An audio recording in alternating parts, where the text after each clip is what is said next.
Hello and welcome to SPMIS Academy. Today we'll analyze important newspaper articles of 27th August 2025. Please note you can download the PDF version of today's newspaper analysis by clicking the link given in the comment section. This is the list of the topics that we will be covering from today's newspaper. The first topic is about Bangladesh situation and its implication for India, especially for Northeast India. Important from our syllabus GS paper 2 international relations point of view.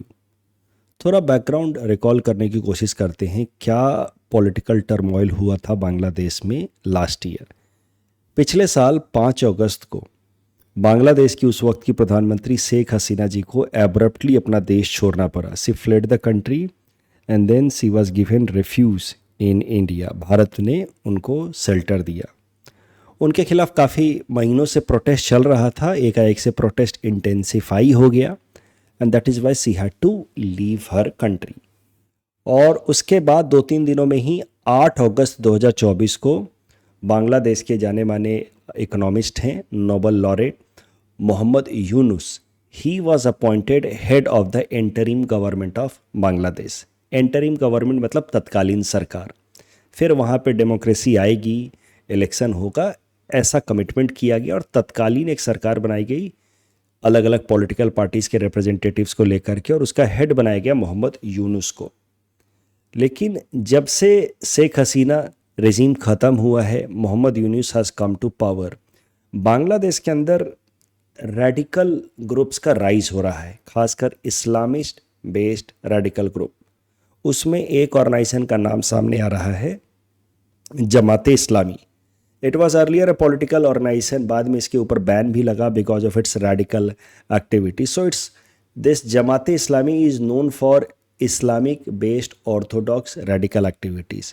This Jamaat-e Islami is now becoming very powerful in Bangladesh, which had become very weak during Sheikh Hasina regime. अब इस article में ये कहा गया है कि बांग्लादेश के अंदर radicalism is on the rise और असम में इविक्शन किया जा रहा है अलग अलग एरियाज़ में, जिसमें कई सारे माइनॉरिटी कम्युनिटीज़ के लोग टारगेट हो रहे हैं, इविक्शन हो रहा है. अब ये दोनों चीज़ें मिलकर के कहीं भारत के लिए सिक्योरिटी थ्रेट ना बन जाए. जो इविक्शन ड्राइव में जो माइनॉरिटी कम्युनिटी के लोग इविक्ट आउट हो रहे हैं, they are going to be soft target for these Bangladesh based radical groups for brain washing. इनका ब्रेन वॉश करके इनको मोटिवेट करना for conducting anti state anti social activity can be easier for Bangladesh based radical orthodox outfit.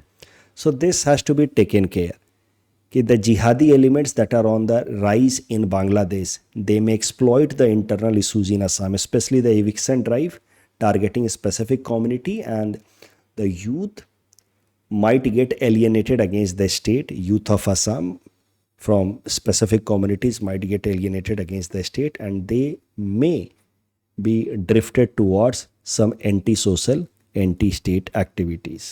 तो उसका ध्यान रखना है. बांग्लादेश के अंदर जो रेजीम चेंज हुआ लास्ट ईयर, उसके बाद से भारत के लिए क्या क्या कंसर्न्स हैं, मेनली नॉर्थ ईस्ट इंडिया के लिए.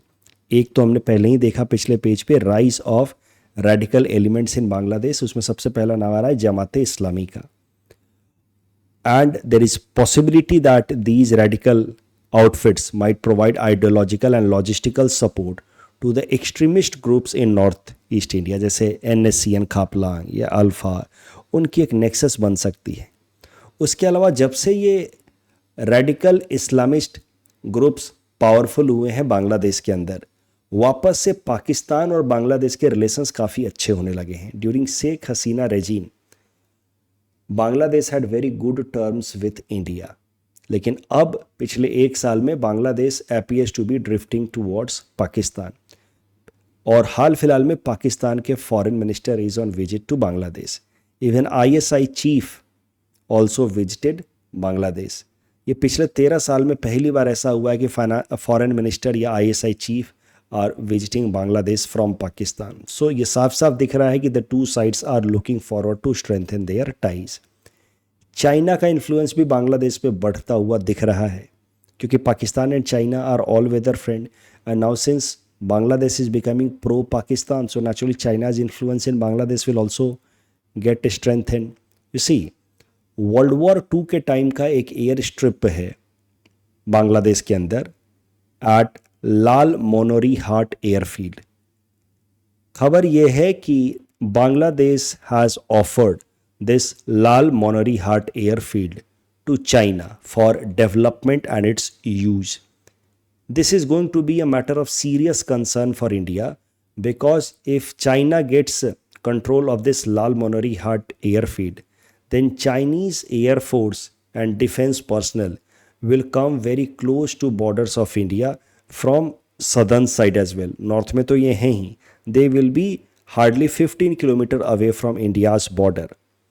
And that may create concern for India, because this Lal Monori Hat is also not very far away from Chicken Neck Corridor या सिलीगुड़ी कॉरिडोर। उसके अलावा बांग्लादेश के अंदर ये जो रेडिकल पॉलिटिकल इस्लामिक आउटफिट है जमात इस्लामी, वो तो पावरफुल हो ही रहा है, साथ ही साथ वहाँ के टेररिस्ट ग्रुप्स जो रेडिकल इस्लामिस्ट आइडिया के अराउंड डेवलप हुए हैं, उसमें सबसे प्रोमिनेंट नाम होता है आंसर बांग्ला का। इस तरह के टेररिस्ट ग्रुप्स भी बहुत एक्टिव हो रहे हैं बांग्लादेश में, और उसका इम्प्लीकेशन सीधा सीधा सिक्योरिटी थ्रेट के फॉर्म में north east Indian states specially Assam में देखने को मिल सकता है। In fact Assam police already has arrested more than 60 people belonging to Ansar Bangla, a militant organisation या टेररिस्ट ऑर्गेनाइजेशन इन बांग्लादेश। तो ये भारत के लिए अलग अलग तरीके से खतरा है, बांग्लादेश के अंदर जो पॉलिटिकल रेजीम चेंज हुआ है लास्ट ईयर। इस टॉपिक डिस्कशन के बेसिस पे ये प्रीलिम्स प्रैक्टिस क्वेश्चन है। Please attempt this question and submit the answer in the comment section. Mains में आपसे ऐसा प्रश्न पूछा जा सकता है कि जो डेवलपमेंट्स हुए बांग्लादेश में उसके क्या इम्प्लीकेशंस होंगे। तो इम्प्लीकेशंस तो हमने देखे, आप इसमें इकोनॉमिक इम्प्लीकेशंस भी ऐड कर सकते हैं कि now trade will decline between the two sides. Connectivity ideas भी ऐड कर सकते हैं कि important connectivity projects between India and Bangladesh will slow down. ये सब मेनली सिक्योरिटी हैं इंटरनेशनल रिलेशंस पर्सपेक्टिव से एंड इंटरनल सिक्योरिटी पर्सपेक्टिव से। आप इसमें इकोनॉमिक एंड कनेक्टिविटी प्रोस्पेक्ट्स भी डाल सकते हैं। तो ये सब आप लिख पाओगे as far as the challenges might be faced by India specially in the north eastern reason.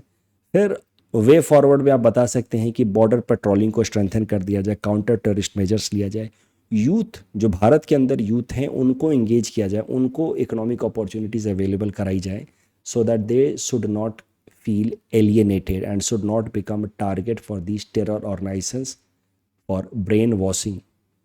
And strategic preparedness भी रखनी होगी, हमें बाकी तैयार रखना होगा अपने आर्म्ड फोर्सेस की मोबिलाइजेशन इस एरिया में बढ़ा देनी होगी, वो होगा हमारा स्ट्रेटजिक प्रिपरेशन। तो ये सब अलग अलग वे फॉरवर्ड में लिखा जा सकता है। Next topic is about INS Udaygiri and INS Himgiri. Important from our syllabus GS paper 3 defence point of view. News ये है कि 2 naval ships INS Udaygiri and INS Himgiri which belong to stealth guided missile frigate category has been now commissioned into Indian Navy at Visakhapatnam. तो इसको अब Indian navy इस्तेमाल करेगी। They have been now developed and now they have been under use by Indian navy. यही है news INS Udayagiri और INS Himgiri. इनके बारे में थोड़ा और देखते हैं। क्या बताया मैंने? They are stealth guided missile frigate. Stealth guided missile frigates. तो सबसे पहले समझते हैं फ्रिगेट्स होते क्या है। Udaygiri and Himgiri are type of frigates. तो frigates are basically mid sized warship. होते तो वॉर के लिए ही हैं जो नेवी इस्तेमाल करती है, लेकिन मिडिल साइज़ के। सबसे जो बड़ा साइज़ का वॉरशिप होता है उसको कहा जाता है डिस्ट्रॉयर, और जो छोटे होते हैं उसको कहा जाता है corvette. They are smaller than frigates, mainly used for coastal defence. Destroyer जो होता है they are larger than frigates, heavily armed, जो नेवी इस्तेमाल करती है। बीच के होते हैं फ्रिगेट्स, बैलेंस्ड होते हैं। They are for multiple role, जैसे कि एस्कॉर्ट सर्विसेज में किसी बड़े से शिप को एस्कॉर्ट प्रोवाइड करना है, patrolling in the border areas, anti submarine, anti air missiles के अगेंस्ट इन फ्रिगेट्स के ऊपर से मिसाइल लॉन्च किया जा सकता है। So they provide air defence also. तो ये सब सर्विसेज प्रोवाइड करते हैं frigate. They are very versatile and that is why sometimes they are also referred as work horse of the navy. अच्छा, इन नेवल शिप्स के अलावा एक और होता है एयरक्राफ्ट कैरियर, जो सबसे बड़ा होता है। They are very very large, they are like runway in the ocean. यहाँ पे फाइटर जेट्स या हेलीकॉप्टर्स यहाँ से टेक ऑफ कर सकते हैं या लैंड कर सकते हैं। तो इससे एयरक्राफ्ट कैरियर्स की मदद से Indian navy and Indian air force coordination में काम कर पाती हैं।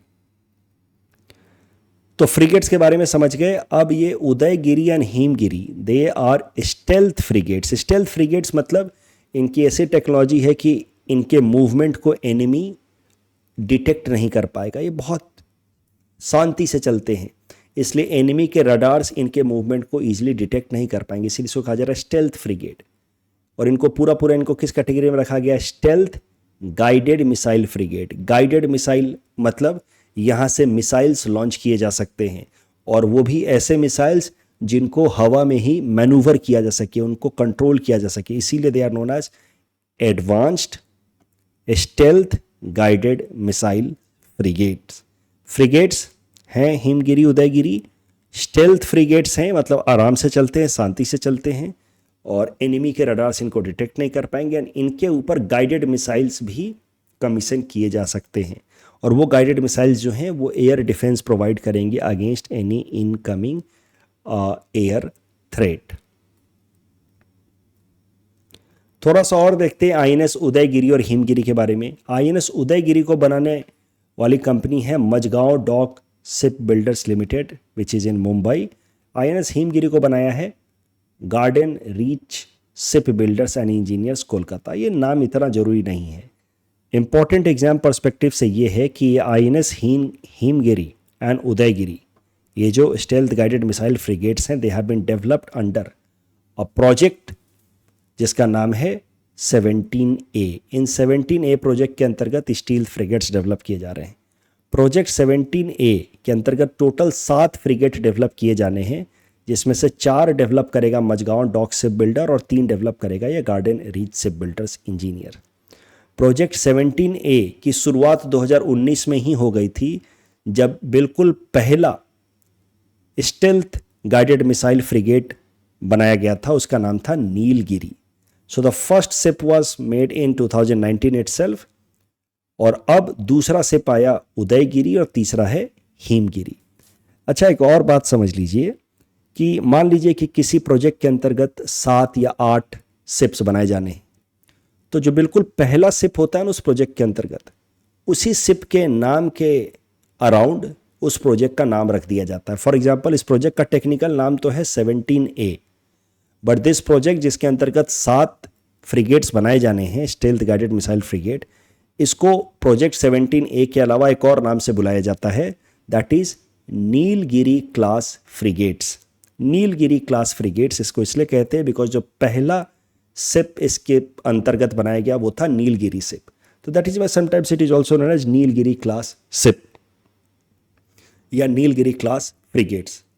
तो ये बात आपको ध्यान रखनी है, इसी प्रोजेक्ट का नाम प्रोजेक्ट 17A भी है, इसी प्रोजेक्ट का नाम नीलगिरी क्लास प्रोजेक्ट भी है। इस टॉपिक डिस्कशन के बेसिस पे प्रीलिम्स प्रैक्टिस क्वेश्चन है। Please attempt this question and you can submit the answer in the comment section. Next topic is about India braces for impact of 50% US tariff from today. Important from our syllabus GS paper 3 Indian economy point of view.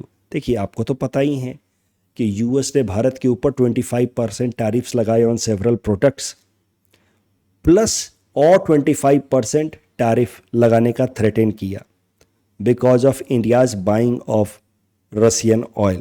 तो उसके penalty के तौर पे extra 25% और tariff लगाएगा US, ऐसा कहा, and total tariff rate would be 50%। तो ये जो एक्स्ट्रा 25% टैरिफ लगने वाला था because of buying of Russian oil, that has to start from today, that is 27 अगस्त। तो आज से America is going to impose total tariff of 50% on India. Bharat के अगर रिस्पॉन्स की बात की जाए तो Indian government now is encouraging people to buy more and more swadeshi product. देश की बनी हुई चीज़ें ज़्यादा से ज़्यादा इस्तेमाल करें। इससे क्या होगा कि हमारे जो कंपनियां अब अमेरिका में एक्सपोर्ट नहीं कर पाएंगी, उन कंपनियों के प्रोडक्ट्स भारत में कंज्यूम अगर होंगे ज़्यादा ज़्यादा, if Indian people are going to buy more and more Indian product, तो उससे अमेरिका के इंपोर्ट ड्यूटी बढ़ाने के बावजूद भी भारत की कंपनियों को नुकसान कम होगा if we become more and more swadeshi. Atmanirbhar Bharat अभियान के अंतर्गत जो टैगलाइन था वोकल फॉर लोकल, उसको अभी फॉलो करने का वक्त आ गया है, ताकि अमेरिका के इंपोर्ट ड्यूटी बढ़ाने के बावजूद भी, टैरिफ बैरियर बढ़ाने के बावजूद भी इंडियन एक्सपोर्ट कंपनियों को नुकसान कम हो। इंडियन एक्सपोर्ट कंपनियां अब एक्सपोर्ट ना कर पाए तो कम से कम डोमेस्टिक मार्केट में ही अपने प्रोडक्ट को ज़्यादा से ज़्यादा बेच पाए।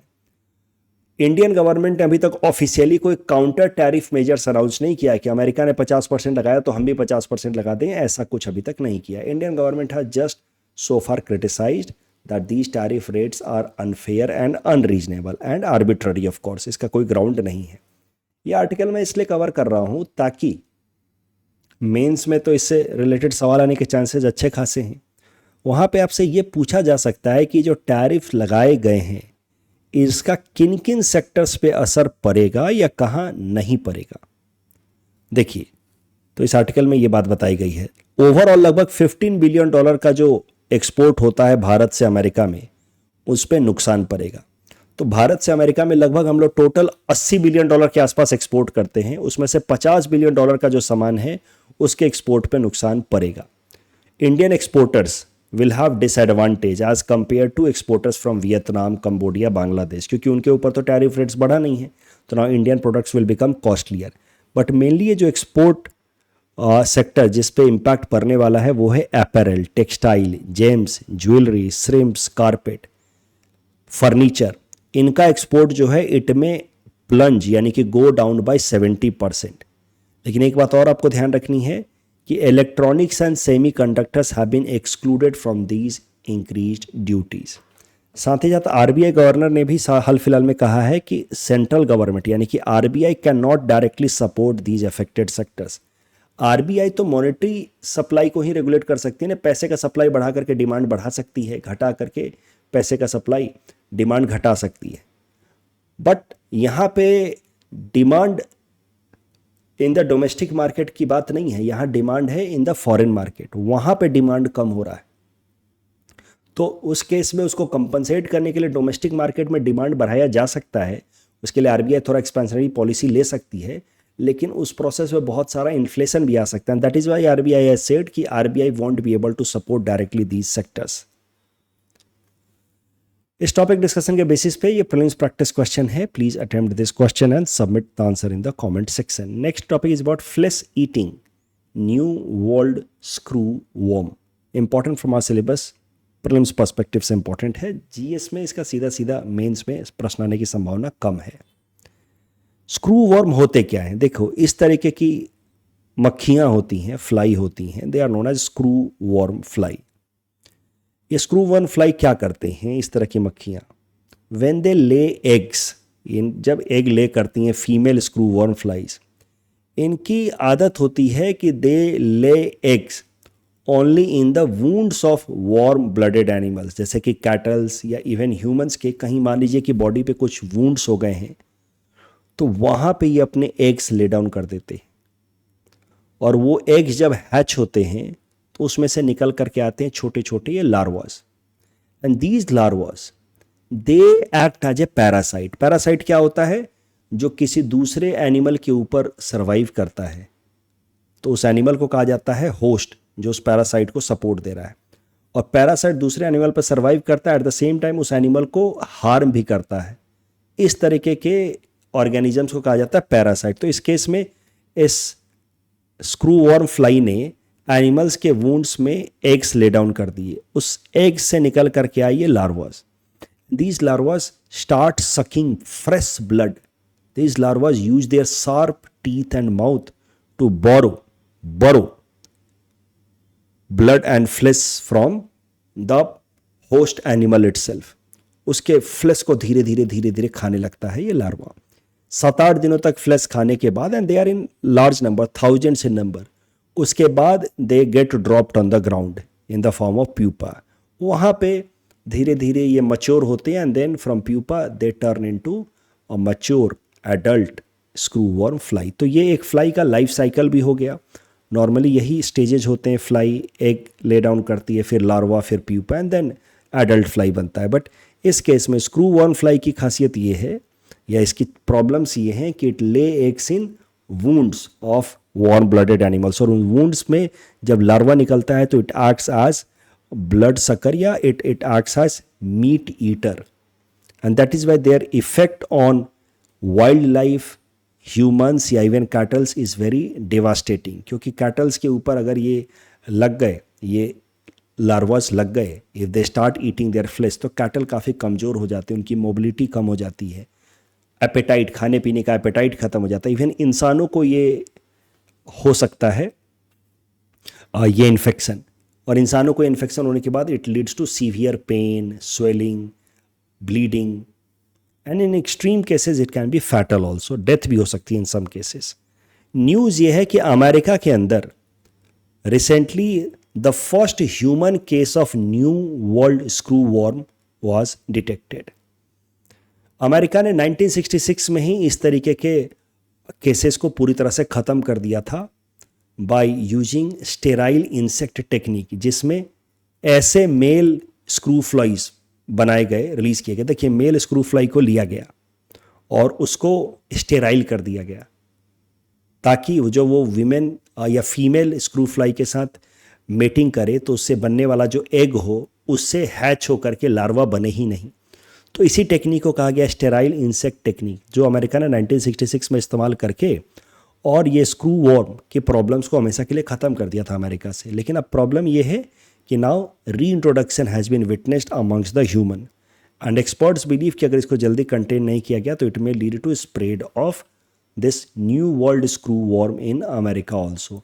इसको न्यू वर्ल्ड स्क्रू वॉर्म क्यों कह रहे हैं वो भी समझिए। देखिए, ये जो स्क्रू वॉर्म है ये ट्रेडिशनली या ओरिजिनली पाए जाते रहे हैं in Africa and Asia. Very late they have been found in South America, Central America as well as Caribbean region. तो South America, Central America and Caribbean region में जो स्क्रू वॉर्म मिले उनको नाम दिया गया new world, because originally they belong to Africa and Asia. वहाँ पे इन स्क्रू वॉर्म को कहा जाता है ओल्ड वर्ल्ड स्क्रू वॉर्म, जबकि जब south America, Central America, Caribbean में होते हैं तो उनको कहा जाता है न्यू वर्ल्ड स्क्रू वॉर्म।